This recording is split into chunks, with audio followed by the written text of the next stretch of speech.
Everywhere we go, there is packaging, whether it's at the supermarket, at your favourite coffee shop, at a fast food restaurant grabbing lunch, or buying something simple like a bar of soap.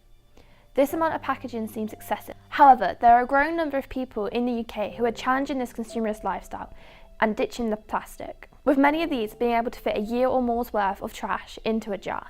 The name of this lifestyle is zero waste. But what is zero waste? The general definition of zero waste is that it is a philosophy to create and send no trash to landfill and to reuse what we have. Over the course of this documentary, I want to look more into what zero waste actually is, who the people are, experience it for myself, and to investigate into their biggest enemy, plastic. When researching for this documentary, I noticed that the media often portray those living zero waste as vegan, eco-friendly millennials. Now, Bay Johnson, who is often cited as the founder of zero waste as we know it today, not fitting into this media portrayal, I was curious to see how true this actually was. So, I created a survey in which I posted in zero waste groups on social media sites, and I received 31 responses. All of my respondents from my survey were aged between under 18 through to the age of 64, with the highest group being those aged 25 to 34, which is closely followed by those aged 35 to 44. Now, whilst the media is saying that millennials are living this lifestyle is true, they should not be excluding the rest of the age groups. As well as finding out the age range of my respondents, I also found out their genders. All but one respondent, who selected prefer not to stay, were female. Now, I'm not sure what this says, whether it's that females are more active on social media or they're more aware of the issues of the world.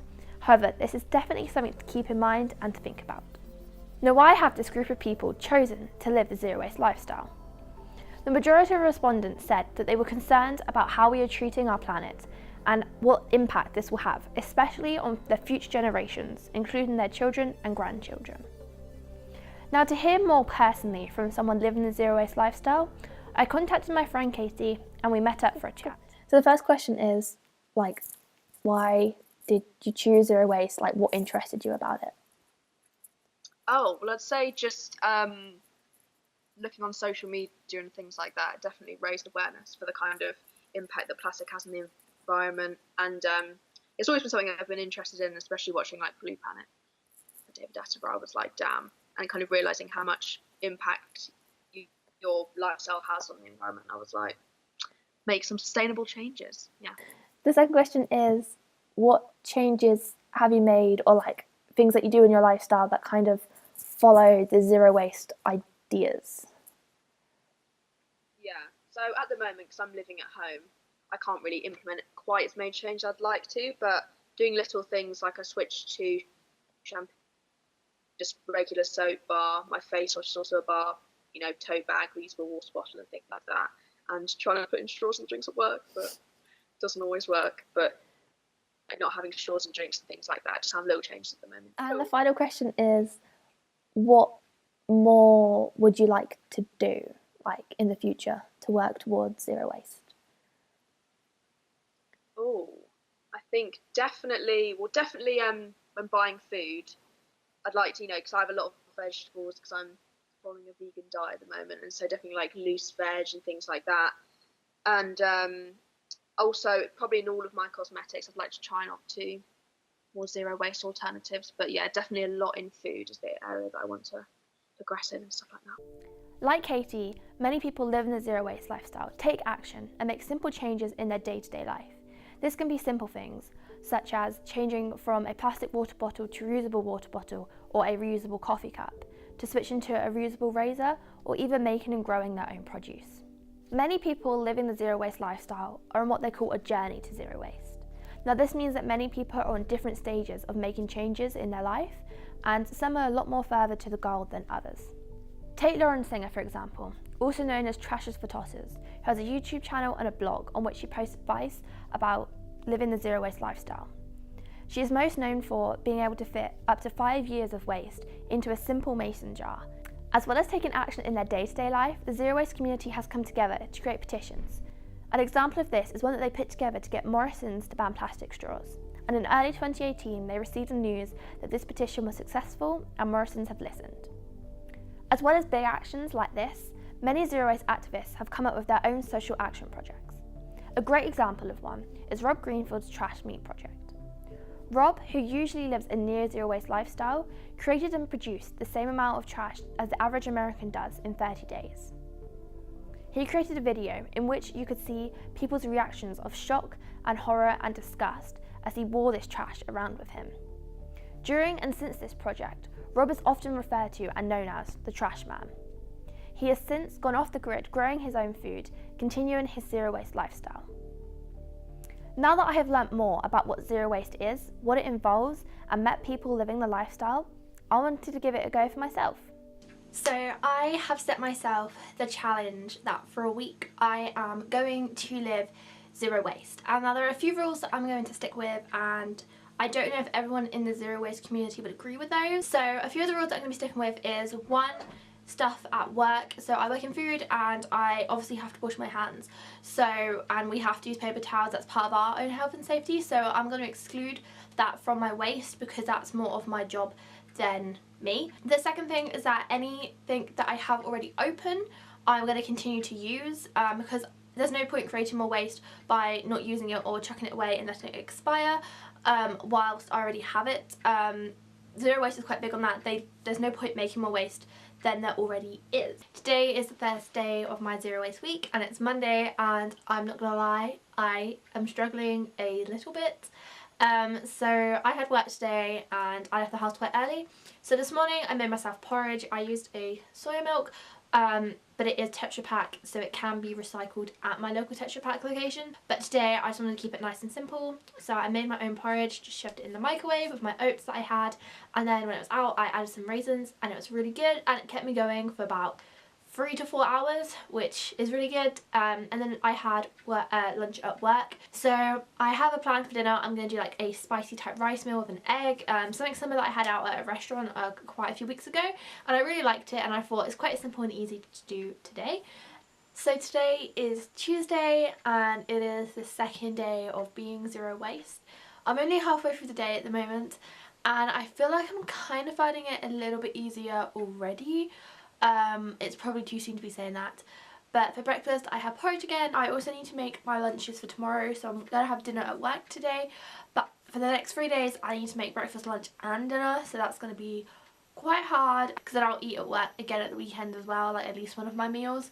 So for the next 3 days I also need to think about that. So I'm gonna have couscous for lunch today, so I think what I don't eat I'm gonna make it all of the couscous and then have some of that for my lunch the next day. Today is Wednesday, so just nearly halfway through my zero waste week, and I'm not gonna lie, today hasn't been the best. So for breakfast, I believe I filmed that, hopefully. I had a smoothie bowl, so all of that was completely zero waste except for the soy milk like I already mentioned. For lunch I had my leftover couscous from yesterday, the last was flapjack, and I took an orange but I just didn't eat it, I didn't need it, so I just keep that in my bag again for tomorrow. And then it came to dinner and I didn't put any waste in the bin. I did finish a jar of mayonnaise, but it's glass, so it'll probably be washed up and reused or recycled. So I did okay with dinner, and I had a huge potato, so I used half of that for my dinner, and I've made the other half into a potato salad for my lunch for tomorrow. And I had chicken Kiev, which came in cardboard, so although the cardboard will be recycled, it is better than getting chicken in plastic. But yeah, today I did wear my contact lenses. I've switched to my glasses now this evening, but it was so sunny, I decided it was worth it for me than damaging my eyes like anymore. So yeah, that wasn't the best.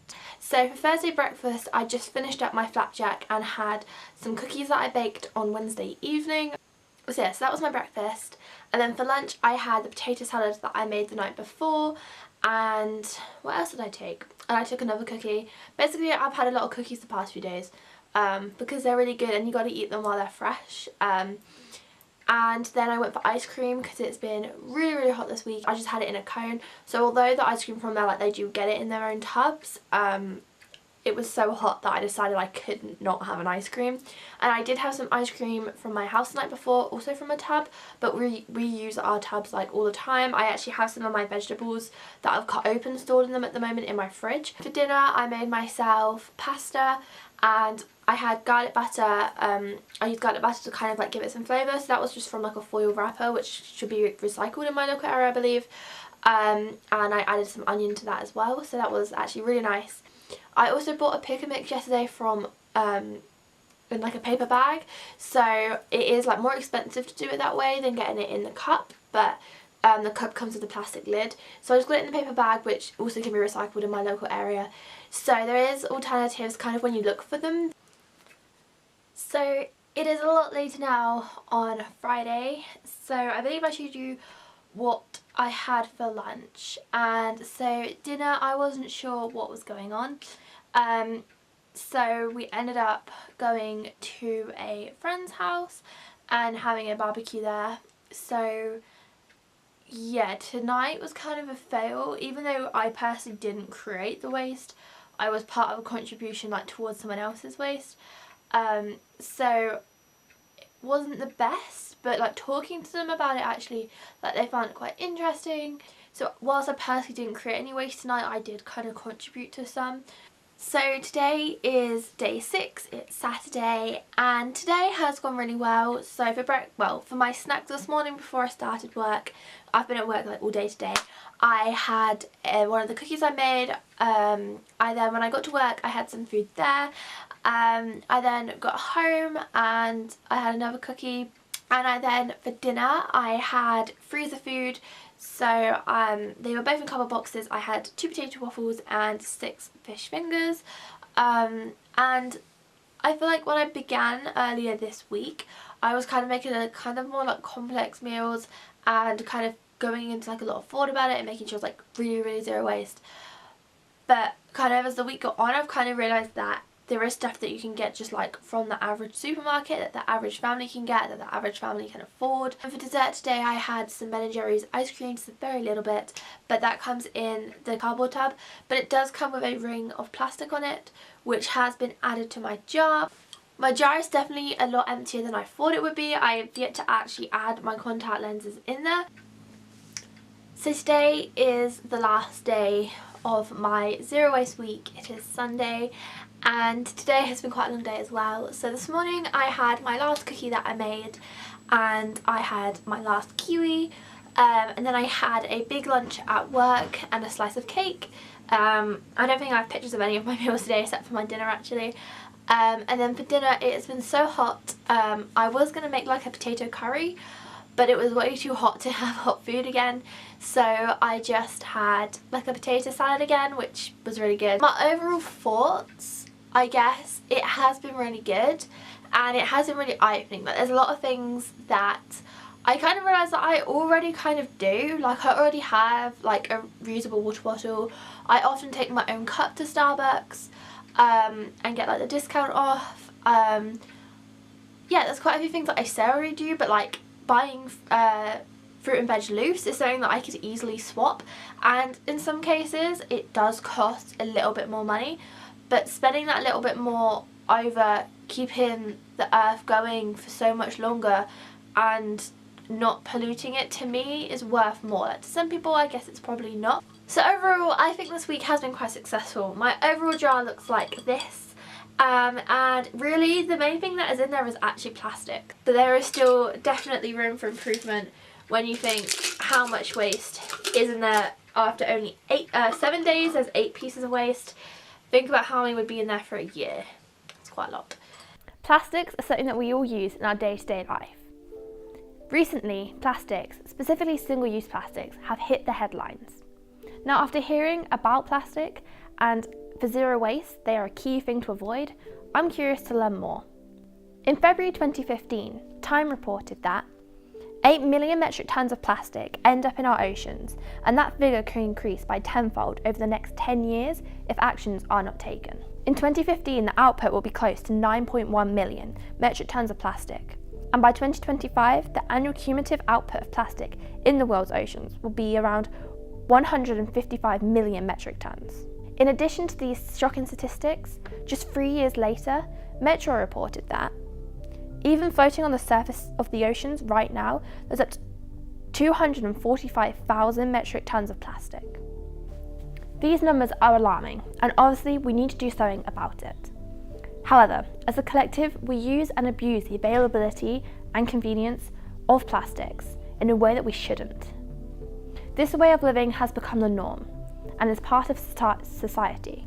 We can easily change this way of living, and most things that we use have an easy substitute. For example, swapping a plastic straw to a paper or reusable straw, swapping the plastic shopping bag to a reusable shopping bag, which is something that we've already seen in effect. One problem that people trying to phase out single-use plastics in their life is that they seem to be forced upon them by fast food chains and supermarkets. An example of this is when you go to a fast food chain for lunch and you get a cup of water, let's say. It will come in a mixed material cup with a plastic lid and a plastic straw. Now, how can this be avoided? McDonald's announced in March 2018 that they'd be phasing out plastic straws in all their chain restaurants whilst testing out for paper straws. In an exclusive interview for Sky News, Mark Pomeroy said, "Customers have told us that they don't want to be given a straw, and that they want to have to ask for one, so we're acting on that." Another main issue that people living plastic-free face is completing their average supermarket shop. Take a look in your cupboards or pop down to the supermarket and you will see that most of the food, from pasta and grains all the way down to fruit and veg, is covered in this unnecessary excessive packaging.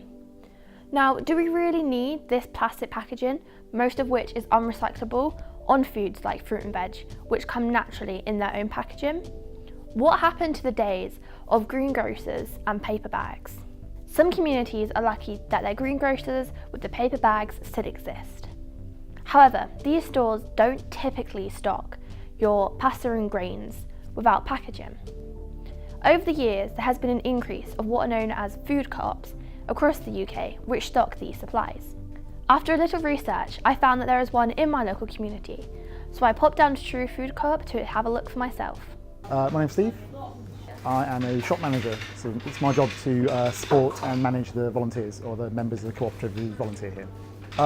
We started as a buying club in about 1999 or so to basically for a bunch of local people who wanted access to organic food, so they'd pool their money, buy wholesale and then distribute it amongst themselves. Eventually we moved on to holding markets around the Reading area, so sort of South Reading, East Reading and Central Reading. And then about 8 or 9 years ago we set up a shop here in Emma Green. We sell everything you find in a local supermarket except organic. So our criteria has to be organic, ethically sourced, local as possible, or if it's not any of those, so it needs a very strong case for it to be stocked on the shelves. I think it's important because it's a demonstration that there's an alternative to the big supermarket chain business model, and that you can provide organic, ethically sourced food at an affordable price point. To make it, basically, it's part of our core mission statement is to make organic food accessible to the local community. So that means keeping prices low and providing a good range. We do everything we can to help customers reduce the amount of waste they produce. We offer dry goods in loose goods bins, so people can fill it up with as much as they want with paper bags, or they can bring their own packaging, jars, cloth bags, whatever. We sell as many vegetables as possible without plastic packaging. There are some things where plastic helps it last longer on the shelf or at home, so that avoids food waste. So it's finding a balance point between those. What we do here is important, otherwise I wouldn't be working here. But I think we're trying to do our best to set a good example of the kind of shop that we need a lot more of, because a large part of what we do is supporting local food networks. We've definitely seen a lot more customers asking about plastic-free alternatives to things. So basically asking whether tea bags have plastic in them, asking if the plastic refuse sacks we sell are biodegradable, that sort of thing. People are very much more aware and very much more concerned about plastics that they consume and trying to minimise their waste. It's incredible to think that the way that the average Brit or American lives their day-to-day life is so harmful to the planet and the environment, and that with a little bit of time, effort and awareness, it can easily be changed. Now, the journey to zero waste isn't easy. However, it is achievable for the average person, and you don't have to live it to the extremes that some do. Now, I have learned a lot over this documentary, and I hope that you have too. Some of the things that I took action on when living zero waste for a week have stuck with me, and I hope they stick with me for a while. I also hope that over the next 5 years, we will see a decrease in single-use plastics, and one day they'll be gone from our lives forever.